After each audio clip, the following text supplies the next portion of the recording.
പക്ഷെ അതിനിടയ്ക്ക് ഇന്നത്തെ അസാധാരണമായിട്ട് നമ്മളോട് അതാണ് എനിക്ക് പറയാൻ എപ്പോഴും ഞാൻ ഇല്ലേ അസാധാരണമായ മനുഷ്യത്വം കാണിച്ച പോലീസുകാരുണ്ട് അയ്യോ ഗംഭീരമായിട്ട് ചിന്തിക്കാൻ പറ്റാത്തതിലും മനുഷ്യത്വം കാണിച്ച പോലീസുകാരുണ്ട്. ഇപ്പം ഞങ്ങൾക്ക് സ്ഥിരമായിട്ട് അന്ന് ഞങ്ങൾ പുകവലിക്കും. അതായത് ഈ കബോർഡിൻ്റെ മുകളിൽ രാവിലെ വന്നിട്ട് ഒരു കെട്ട് ബീഡി പൊട്ടിച്ചിങ്ങനെ നിരത്തി വെക്കും. അപ്പോൾ ഈ നാണു എന്ന് പറഞ്ഞിട്ട് പ്രത്യേകിച്ചും നാണു എന്ന് പറഞ്ഞിട്ട് ഈ ഒരു കണ്ണൂർ കരിവള്ളൂർക്കാരനാണ്. പിന്നീട് അയാൾ പറഞ്ഞ പോലീസുകാരുണ്ട്.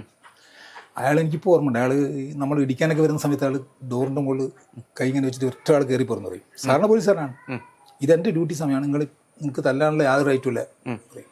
അങ്ങനെ ഭയങ്കരമായിട്ട് ഞങ്ങളെ പ്രൊട്ടക്റ്റ് ചെയ്യും. ഇത് തരുന്നൊന്നും മനുഷ്യത്വമല്ല, ഭയങ്കര അയാൾ ഞാൻ അയാളുടെ പേരും സ്ഥലവും ചോദിച്ചു. ഈ കരിവള്ളൂർ എന്ന് പറഞ്ഞപ്പോൾ അയാളെ പറഞ്ഞ രീതി കൊണ്ട് അറിയാലോ അയാളെ ഇതൊരു ബാധ്യതയാണെന്നുള്ളതാണ് അയാൾ ചെയ്യുന്നത് ഇതൊക്കെ ചെയ്യുന്നത്. അങ്ങനെയുള്ള പല ഒരു ഞങ്ങൾ അവിടെ തന്നെ നാട്ടിലുള്ളൊരു ഗോപാൽ ഉണ്ട്.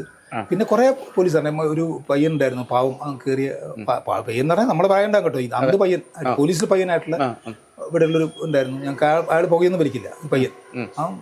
മറ്റുള്ളവരെ ചാടിയ ഇതല്ലേ ബീഡിക്കുറ്റിയൊക്കെ എടുത്തിട്ട് ഞങ്ങൾക്ക് തീ കൊണ്ടു തരും. പേടിയാണ് മറ്റുള്ളവർ കാണുന്നതൊക്കെ. ഇവരൊക്കെ ഈ നാണുവിനൊക്കെ അവർ വിളിച്ച് ജനം പഠിക്കാനായിട്ട് വാൺ ചെയ്യുന്ന ഞാൻ കേട്ട പിന്നീട്. അങ്ങനെ അത് ഇതിൻ്റെ ഓരോ ഘട്ടത്തിലും കിട്ടിയിട്ടുണ്ട് അങ്ങനെ സൗഹൃദം. എന്നെ ഇപ്പോൾ ഒരു കൊണ്ടുപോകുന്ന സമയത്ത് വണ്ടി കൊണ്ടുപോകുന്ന സമയത്ത് എൻ്റെ കൈ പിടിച്ച ഒരാൾ ഇങ്ങനെ തിരിച്ചു വരും. കണ്ടാൽ തോന്നുന്നത് എന്താ പറഞ്ഞാൽ ഭയങ്കരമായിട്ട് എന്നെ വേദനിപ്പിക്കാനാണ്. പക്ഷെ തിരിക്കുന്ന നിർദ്ദേശം ഈ ബ്ലഡ് സർക്കുലേഷൻ ഇല്ലല്ലോ. അപ്പോൾ ഒരു പൊസിഷൻ ഒന്നും മാറിയാൽ കുറേ സമയം എനിക്ക് എന്ത് കിട്ടും, ഒരു സുഖം കിട്ടും. എൻ്റെ കൂടെ പഠിച്ചത് മറ്റാണെന്ന് തോന്നുന്നു. എന്തായാലും വളരെ ക്രൂരം ചെയ്യുന്ന പോലെ ചെയ്യാം. പക്ഷെ ചെയ്യുന്ന എനിക്ക് മനസ്സിലായി കൃത്യം എന്താണ്, നമ്മളെ ഹെൽപ്പ് ചെയ്യാൻ വേണ്ടി ചെയ്യുന്നത്, വേദനിപ്പിക്കുന്ന പോലെ ചെയ്യാം. അങ്ങനെയൊക്കെയുള്ള ഒരുപാട് ആൾക്കാർ അതിനകത്തുനിന്ന് നമ്മളോട് ഭയങ്കര ഹ്യൂമനായിട്ട് പെരുമാറിയ ആൾക്കാർ. ഒരു MSPയിലൊരു ഇയാളുണ്ടായിരുന്നു, പ്രായമുള്ള ആളാണ്. അയാൾ ഒരു കമ്മ്യൂണിസം ഇല്ല ആൾക്ക്. അയാൾ അവിടെ വന്നിട്ട് പരസ്യമായിട്ട് ഇങ്ങനെ പറയും, നമ്മളോട് ഇങ്ങനെ രാഷ്ട്രീയമൊക്കെ പറയുമ്പോൾ അയാൾ പറയും ഇവർ ഇടിക്കുന്നതൊക്കെ പറഞ്ഞപ്പോൾ നീയൊക്കെ ഇവരെ പോയി രാത്രി പകലാണോ പിടിച്ച് രാത്രി പോയിട്ട് ആക്രമിച്ചാൽ ഇവരെ അടിക്കാനൊരു കാരണം വേണമല്ലോ. രാത്രി പോയി നിങ്ങളൊക്കെ ഇവർ പോയി പകലാണോ പിടിച്ച് എൻ്റെ പട്ടി അടിക്കൂടെ കൈ കെട്ടിയിട്ട് അടിക്കാൻ നീ വേണോ? അവരൊക്കെ തോക്കും കൊടുത്ത് വരാൻ പറ. ഇവരൊക്കെ വന്നപ്പോൾ നിങ്ങൾ ഓടിയെടുത്ത് പുല്ല് ഓടിക്കരുതെന്നല്ലോ. ഇപ്പൊ എന്തിനാ നിങ്ങൾ ഇടിക്കുന്ന ചോദിക്കുന്ന ഒരു MSPയിലെ ഹവിൽദാറുണ്ടായിരുന്നു. നല്ല മനുഷ്യനാണ് അയാൾ.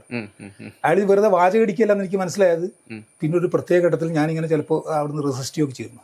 പോലീസുകാരോട് ചൂടായിട്ട് സംസാരിക്കുകയൊക്കെ ചെയ്യുന്നു. അയാൾ എന്നെ വിളിച്ചിട്ട് വളരെ സ്നേഹപൂർവ്വം പറഞ്ഞു മുണ്ടരുത്. അത് അപ്പോൾ അയാൾ വളരെ ഹ്യൂമനായിട്ടുള്ള മനുഷ്യൻ. അങ്ങനെയുള്ള ആൾക്കാർക്ക് ഉണ്ടായിരുന്നു അവിടെ.